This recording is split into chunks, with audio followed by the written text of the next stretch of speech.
Welcome to the Wife Stories YouTube channel. New video every day, and don't forget to subscribe. Here we go. Everything was out of love. At least, that's what I kept telling myself that evening when I pressed my ear against the half-open bedroom door and felt my heart slow down to a single heavy beat. My wife, Michelle, because that's how she used to correct me in front of guests, was on the other side of that door with her lover. A soft whisper, a muffled laugh. I didn't move.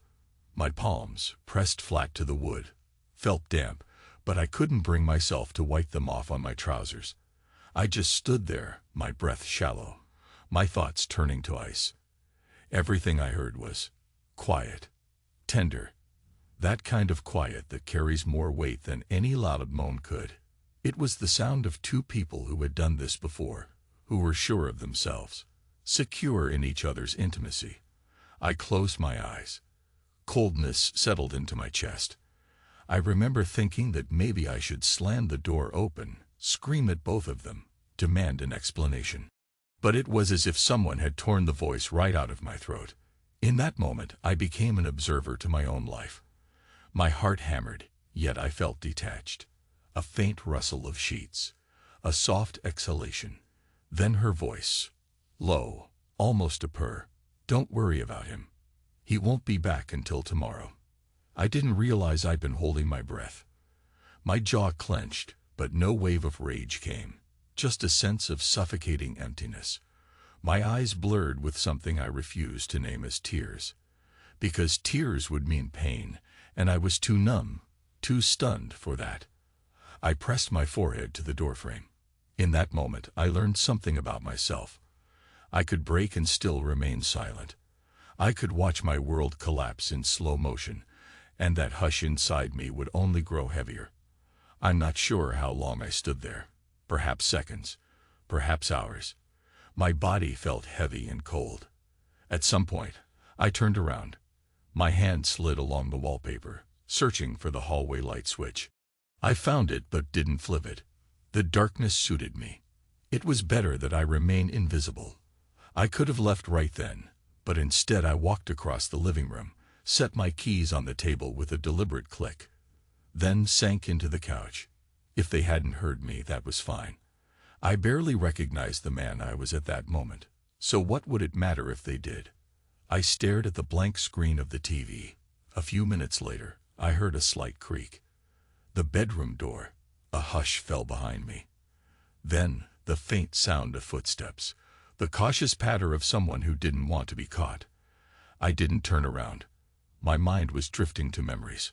Our wedding day, her laughter in the sunshine, the vow she spoke with tears in her eyes. And now, in the next room, that vow was worthless. It had evaporated into the hush between me and these muted footsteps. She must have seen me on the couch. Maybe she froze. Maybe she looked at me and weighed her choices. And then, either from boldness or from some twisted sense of composure, she returned to the bedroom. A few moments later, her soft moan cut through the air like a slow blade. It was humiliating in a strangely clinical way, as though I were hearing a stranger. I wanted to cover my ears, but I didn't move. I wanted to say, "You truly thought I was alone." I wanted to ask her that, wanted to speak it out loud, some sardonic line, delivered in a casual, almost polite tone. But no words came. Instead, I just kept telling myself, everything was out of love. Because maybe if I repeated it enough times, I'd believe it. Maybe it would sting less. I left at dawn. At some point in the early morning hours, I noticed the hush on the other side of the door. The house was still. Even the city outside our windows had gone quiet, the hum of traffic reduced to a distant murmur. I walked out with my jacket over my arm, keys in my pocket, phone in my hand. I didn't bother looking for them again. There was a light in the kitchen, presumably left on for me. A small courtesy, or maybe just carelessness. I flicked it off, turned the lock behind me, and stepped into the crisp morning air. While I drove through the half-empty streets, I thought about how surreal it all felt. My name is David Harris, a man who once prided himself on being responsible, stable, the kind who wouldn't lose control. My father always said, "Son, life's too short to let anger consume you," and I used to believe I'd taken that advice to heart. But there, in the driver's seat, my hands clutched the steering wheel so tightly my knuckles turned white. I wasn't angry in a blazing, furious way. It was more like a frigid clarity that pressed in on me from every side. I had nowhere in particular to go, so I ended up parking in front of a dimly lit diner that advertised 24-hour breakfasts.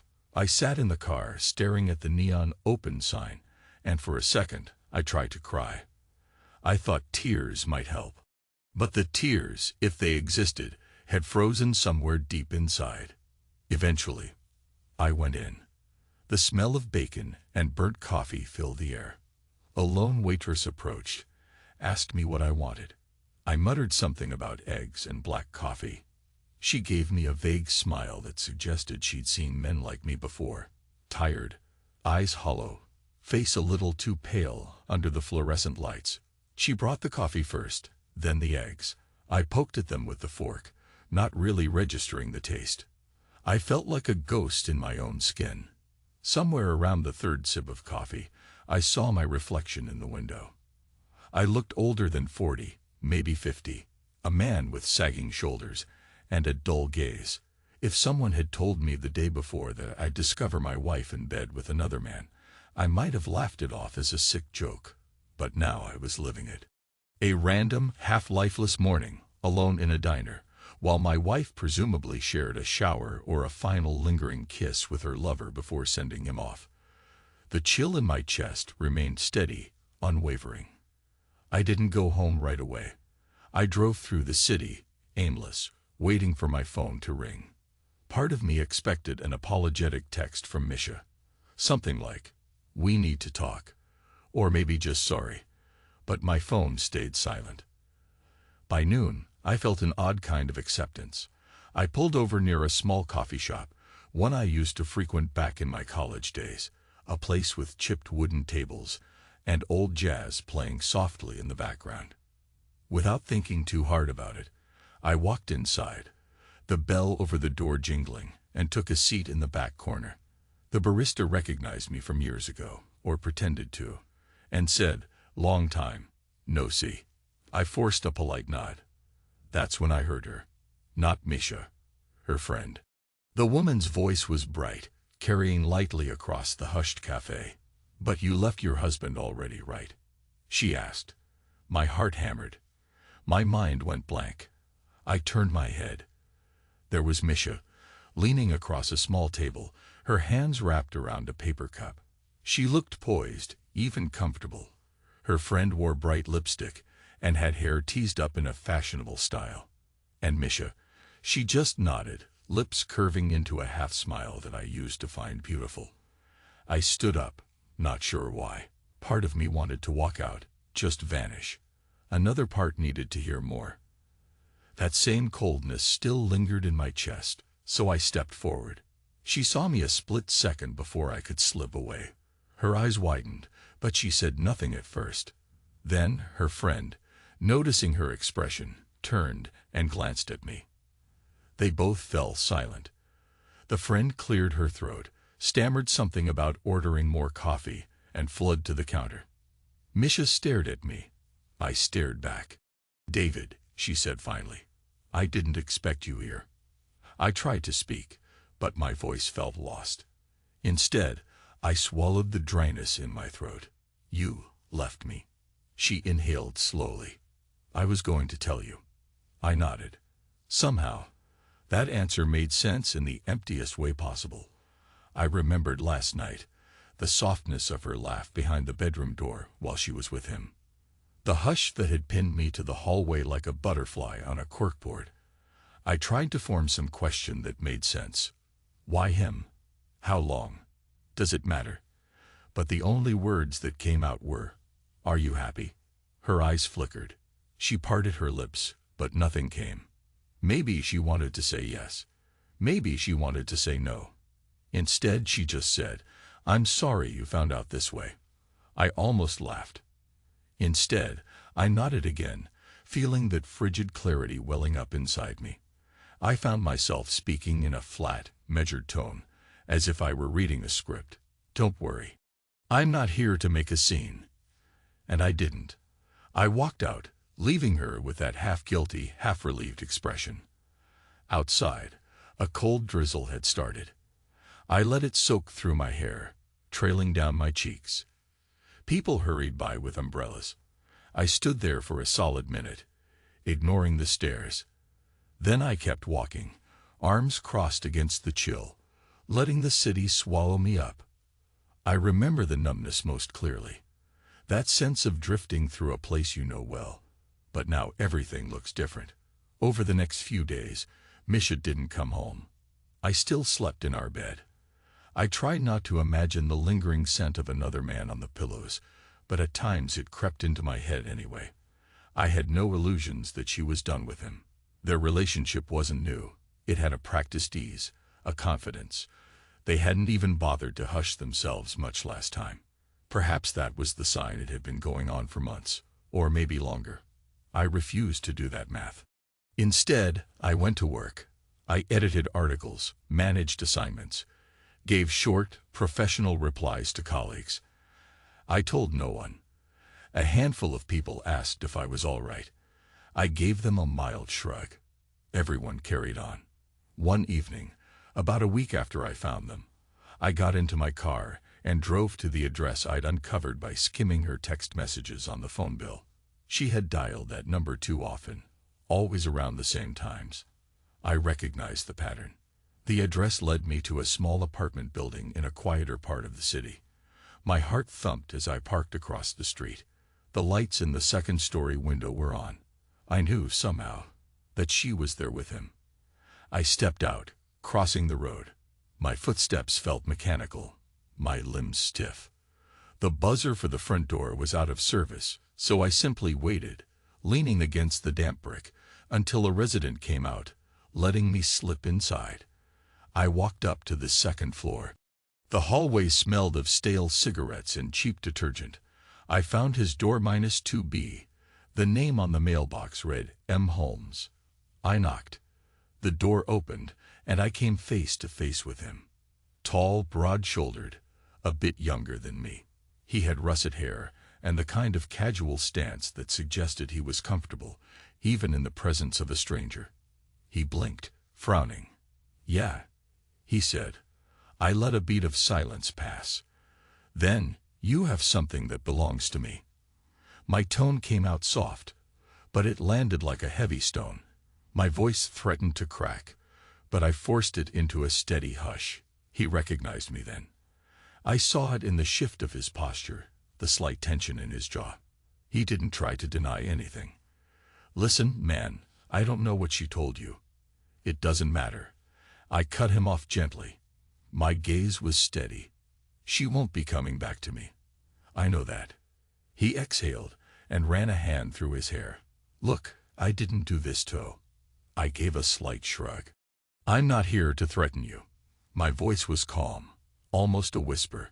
"I just wanted to see who you are. See the face of the man who's sleeping in my bed." He started to speak again, but I didn't hear him.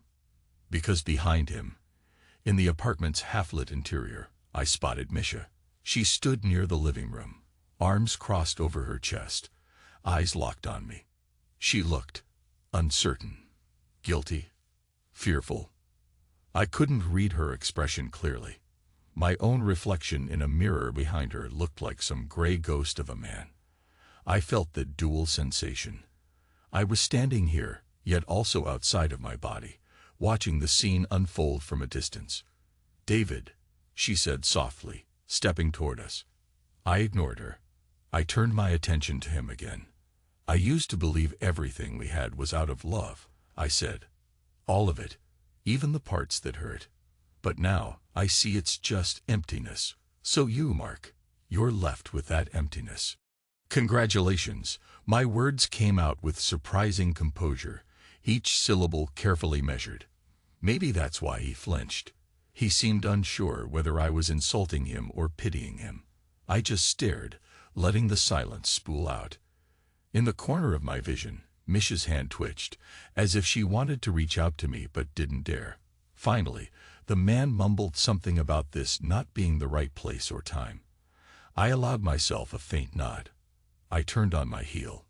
Misha called my name again, but her voice sounded hollow. I walked away. My footsteps echoed down the corridor, each step resonating like a final note in a funeral march. A day or two later, I found myself at home again. The place was too quiet. Her things were still there, clothes in the closet, makeup on the dresser. But she wasn't. I realized I had to make a decision. Throw her stuff out, or wait. I did nothing. I sat in a wooden chair in our bedroom, staring at the slight dent in her pillow, the half-open drawer with her folded t-shirts. My mind churned, sifting through memories. The first time we met at college in Illinois, how she teased me about my unpolished shoes. Our wedding day, the way her father gave a too-long speech about love and loyalty. The first apartment we rented, how we laughed at the peeling wallpaper. And now, this. The end. It felt abrupt. And yet, in hindsight, the signs were everywhere. I don't remember how many hours passed before I stood up and left the bedroom. Evening was falling again, the late sun turning the windows orange. I stepped out onto the small porch, looking down at the quiet street. My neighbor walked by with his dog. He glanced up, gave me a wave, and I waved back automatically, as if all was normal. But inside, I felt that emptiness like a pit in my stomach. The dog barked once, trotting away. I didn't move. I don't know how long I stayed there, listening to the distant hum of traffic. At some point, the sky grew dark. City lights flickered on. A memory surfaced, unbidden. Misha laughing beside me on this very porch when we first moved in, sipping cheap wine. Both of us too broke to afford something better. We were happy then, or so I believed. We're building a life, David, she'd whispered, leaning her head on my shoulder. Little by little. It was one of the few times I let myself imagine a grand future. A house, maybe kids. That sweet, naive daydream.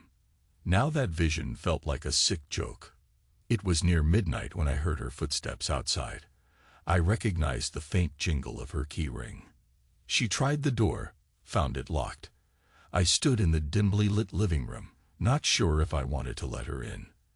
Then, with a twist of my wrist, I unlocked it, stepping aside as she came in. She smelled like the night air, maybe a faint hint of his cologne mixed with her own perfume. She faced me, eyes searching.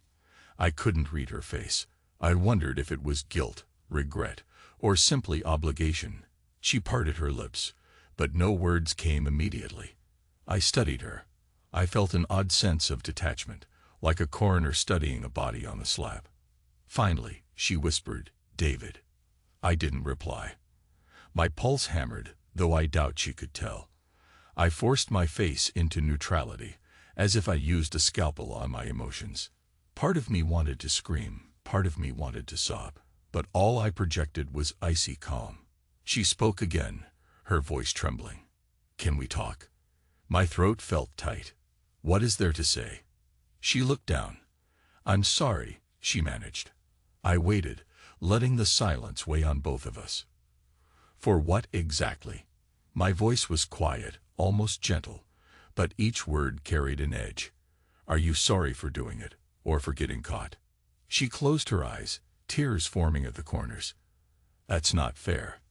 I let out a slight exhale. "Fair? I suppose you're right. None of this is fair."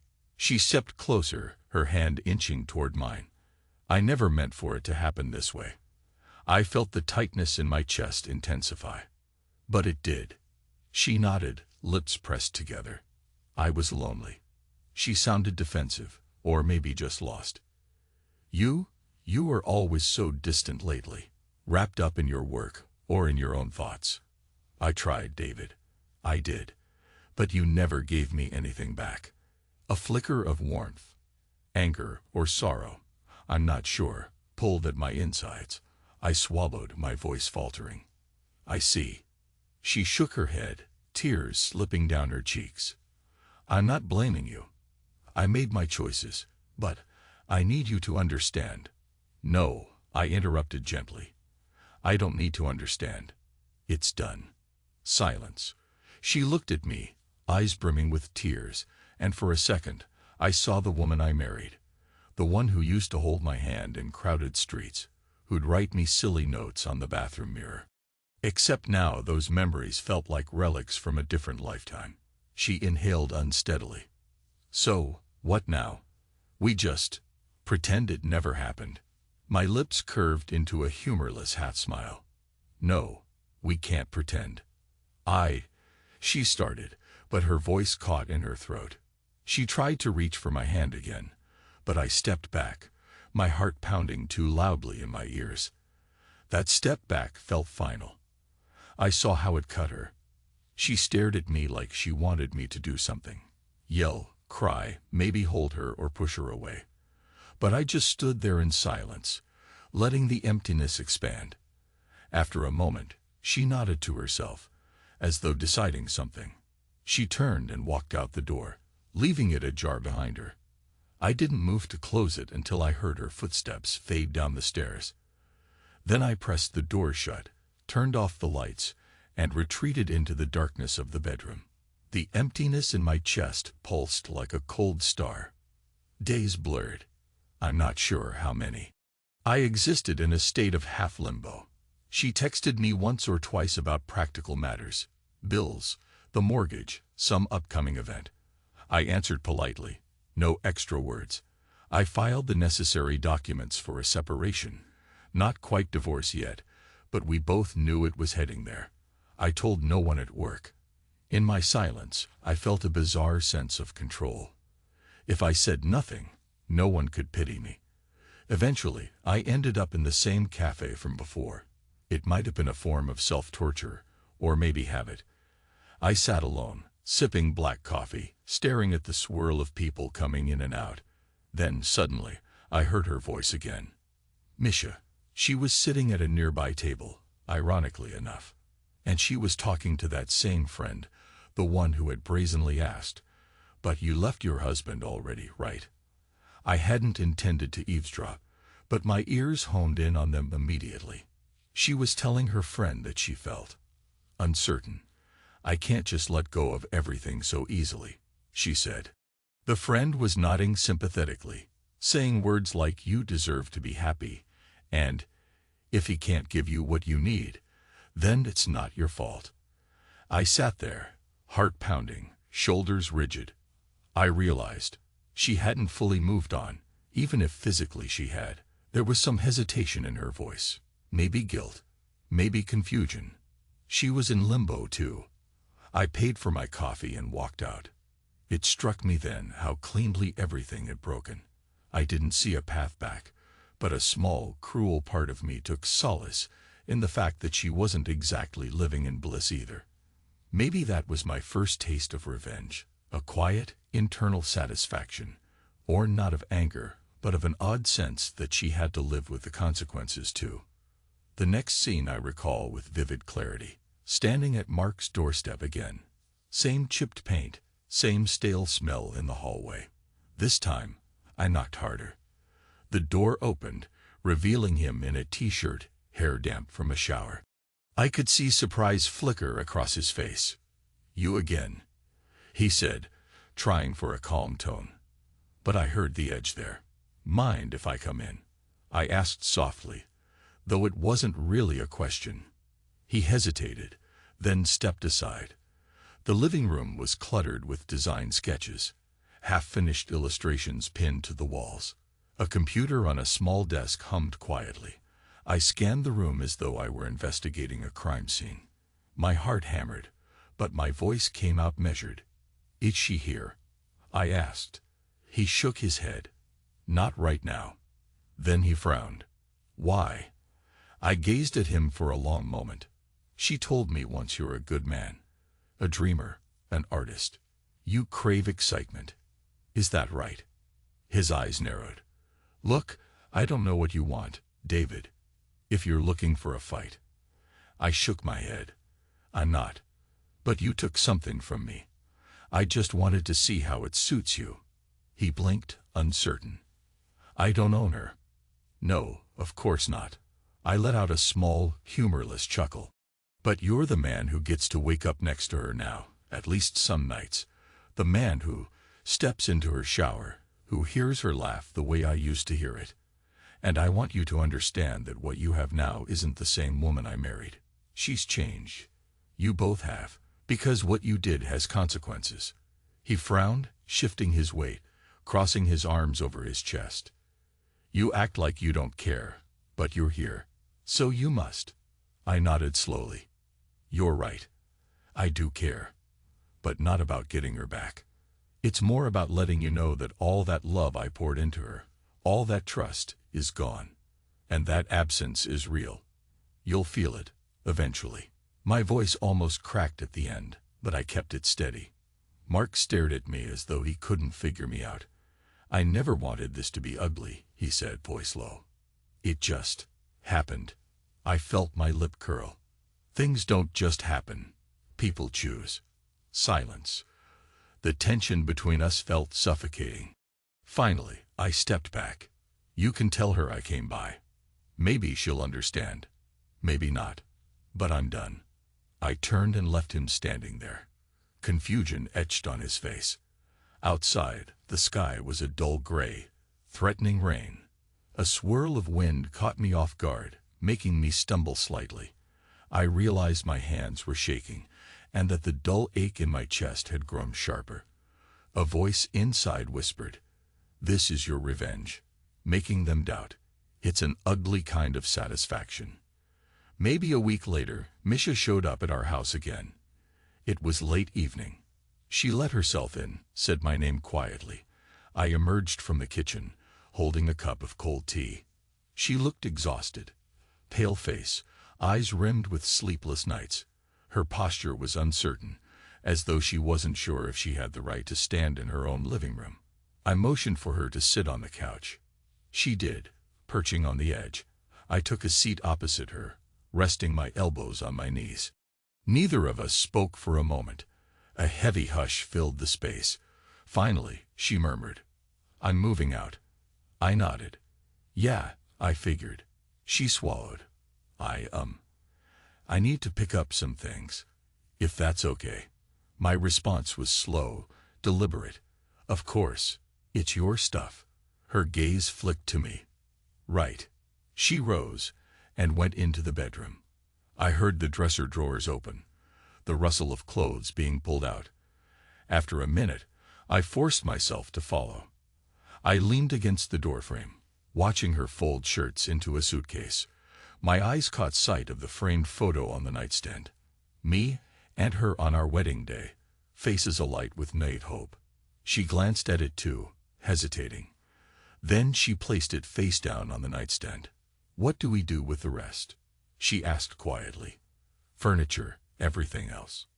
I shrugged. "We'll figure it out. Sell some of it, or you can take whatever you want." She gave a small nod. She looked like she wanted to say something else, but I stayed silent. My cold tea weighed heavily in my hand. Finally, she sighed and zipped the suitcase shut. Then she turned to face me, her arms wrapped around herself. "David, do you hate me?" I considered the question. A swirl of possible answers swam through my mind, but the one that surfaced was quiet, final. "No, I don't feel hate." Her eyes shimmered, a tear threatening to fall. "I never planned for any of this. I swear."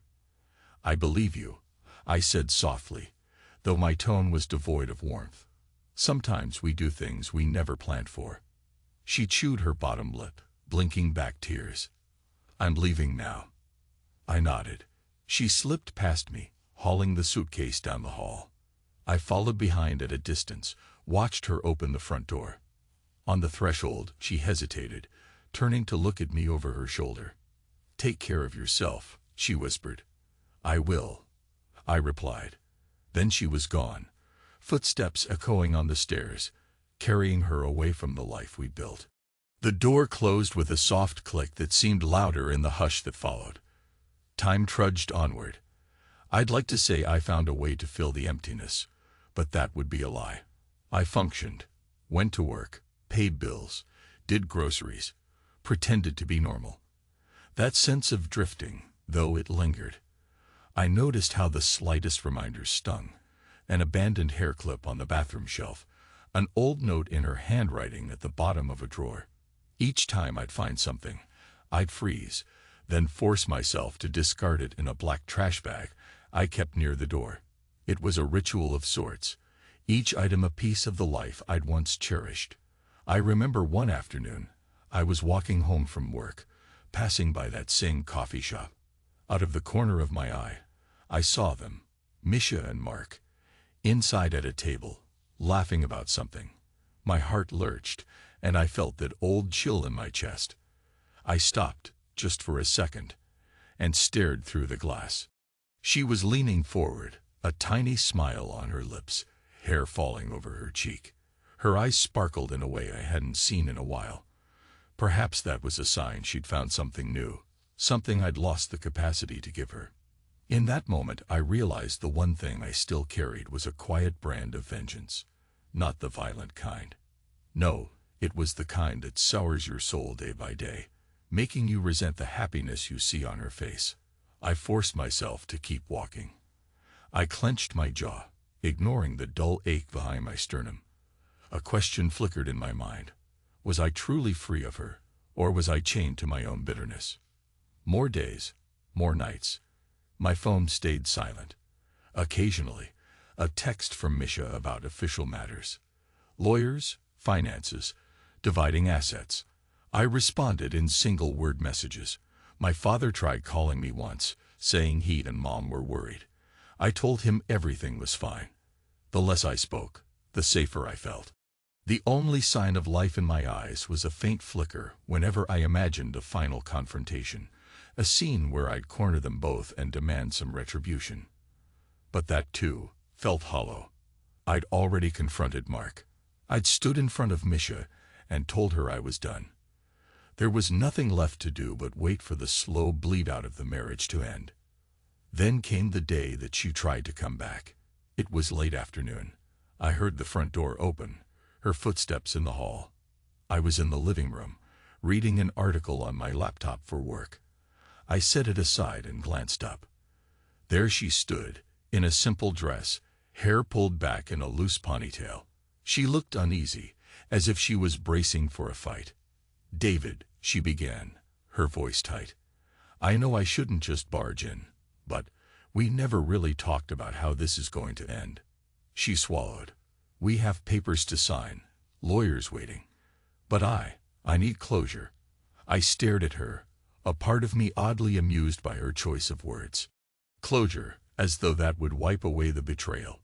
Still, I gave a single nod. "Sit." She hesitated, then lowered herself onto the couch. I took a seat in the armchair across from her. My posture was stiff, arms resting on the chair sides. She glanced at my hands, maybe noticing they were trembling slightly. "I'm sorry," she said, and her voice cracked. I know how selfish that sounds, but it's true. I am sorry." I studied her face. The silence made her fidget, so she pressed on, voice unsteady. "I thought I wanted a different life. More excitement, more something. I felt like we were drifting apart. I never had the courage to say it. Then Mark came along, and it all just spiraled." I nodded slowly, taking in her words. "And did you find what you were looking for?" She looked down at her hands. "I thought so. Now I don't know. He's a good man, but everything feels tainted." My lips curled into a slight smile, though no humor touched my eyes. "I tried to warn him. That's what he has now." She looked up, confused. "Warn him?" I shrugged. "That you're not the same person I married. That what you both did changed something fundamental." I leaned forward, voice soft, letting each word land with weight. "You left me for him. And now that he has you, neither of you can pretend it happened in some blameless bubble. It's part of who you both are. That's the reality you wake up to every morning." She stared at me, tears gathering again. "Is that what you call revenge?" I let out a breath. "Call it what you will. My voice almost broke, but I held it. I live with emptiness. You live with guilt. Maybe that's balanced. She closed her eyes, tears escaping. Please don't say that. You want me to be kind. I asked quietly. Tender. I gave a hollow chuckle. I can't do that. Not anymore. She covered her face with both hands, shoulders shaking. I watched her cry, and I felt a strange mix of pity and detachment. The woman I once loved. Broken, or so it seemed, but I couldn't muster the empathy to comfort her. Finally, she sniffled and wiped her cheeks. I'll sign the papers. I'll pay whatever portion.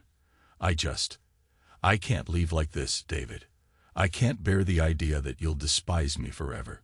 I nodded slowly, letting her words settle. Then, in the quietest tone, I said, I don't despise you. That would take too much passion. I'm empty, Misha. You took what was left of my love and burned it. She let out a trembling breath. So that's it. That's it. She glanced around the room, maybe trying to latch onto some final memory. Her gaze landed on the shelf by the window, filled with old knickknacks from our travels, souvenirs from the early days. She stood, walked over, and ran her fingers across a small ceramic statue we'd bought in a thrift store. I forgot how much I used to like these silly trinkets, she whispered, almost to herself. She turned back to me. Will you be okay? I didn't answer her question. Instead, I stood and walked to the door, opening it in a gesture that said everything. She sighed, picked up her purse, and stepped out. I watched her go down the front steps. She paused once, glanced back, then continued without a word. When I finally closed the door, an excruciating wave of emotion crashed over me. My throat constricted, and my breath came short. But I didn't let it out in a scream or a sob. I just sank to the floor, pressing my back against the closed door, listening to my own heartbeat. I whispered, I'm free, as if repeating it would make it real. Weeks turned into months. The divorce proceedings began. Lawyers drew up documents. We signed them. She moved in with Mark, or so I was told. Word around mutual acquaintances suggested they were trying to make it work, though I heard whispers that Misha wasn't as fulfilled as she'd expected. I tried not to care. My revenge, if you could call it that, was basically done. My parting words and that cold presence I left behind were enough. Maybe I was the villain in their new narrative, her ex-husband, the man who refused to move on gracefully. Or maybe they both recognized the weight of what they'd done. Either way, it was out of my hands. Some nights, I find myself sitting on the porch again, thinking about the emptiness. The old me believed in quiet loyalty, in building something sturdy. Now I was a shell that wore my silence like armor. At times I asked myself if I would ever trust someone again. If I'd ever let another person close enough to inflict such damage. The answer was always uncertain. But with each passing day, the wound in my chest scabbed over. It didn't fully heal, but it wasn't gaping anymore. And so, the day finally arrived when the last set of papers arrived in the mail. A manila envelope, thick with legal jargon, disclaimers, and final signatures. I held it in my hands, scanning the lines. It felt surreal that the moment I signed, everything I'd known for the past decade would officially be over. I clicked my pen, hovered it over the line, hesitating for just a moment.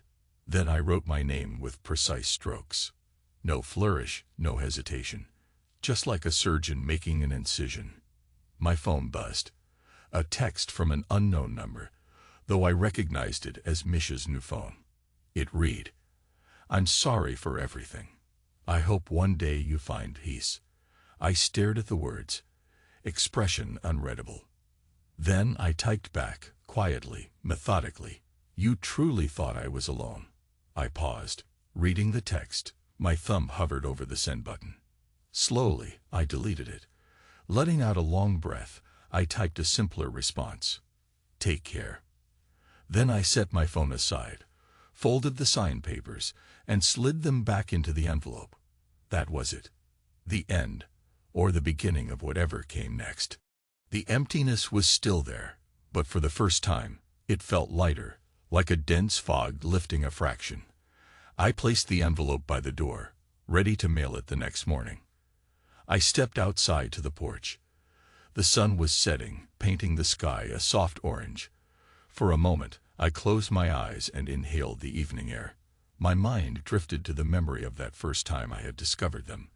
The hush behind the bedroom door, the quiet moans, the stillness that had pinned me in place.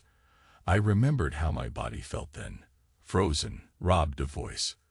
A small tremor passed through me at the recollection. But now, months later, I recognize I had survived it. The betrayal had slashed me open, but I was still here, breathing, heart beating.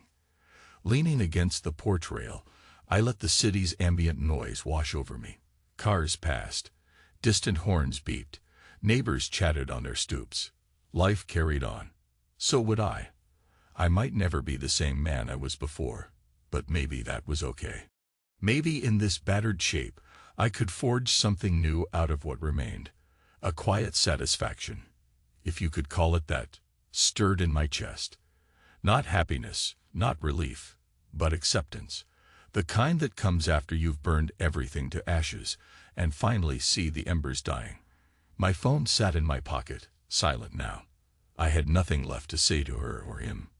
My revenge, such as it was, had already happened in the shape of my silence, and the reality they both would face. Eventually, the streetlights flickered on. The warmth of the setting sun gave way to the cool of twilight. I glanced at the empty space on the porch next to me where, once upon a time, she would have stood, holding a glass of cheap wine and dreaming of better days. That memory was a bittersweet ghost, haunting but harmless. Let it remain a ghost. I didn't need it anymore. I exhaled, letting the tension drain from my shoulders. Then I turned, stepped back into the house, and closed the door behind me. In the darkness of the hallway, I whispered to the silence. Everything was out of love, reminding myself one last time of the lie I used to believe. My voice caught on the last word, nearly cracking. But I continued speaking, low and measured, because that's what I'd become. A man who found that words, once so precious, could also be weapons or empty placeholders, depending on who wielded them. I stood there in the dark, feeling the hush settle around me. And somehow, in that hush, I felt the faintest flicker of peace, cold, fragile, yet undeniably mine. I let the darkness embrace me, unafraid for the first time in many months. And maybe, just maybe, that was enough.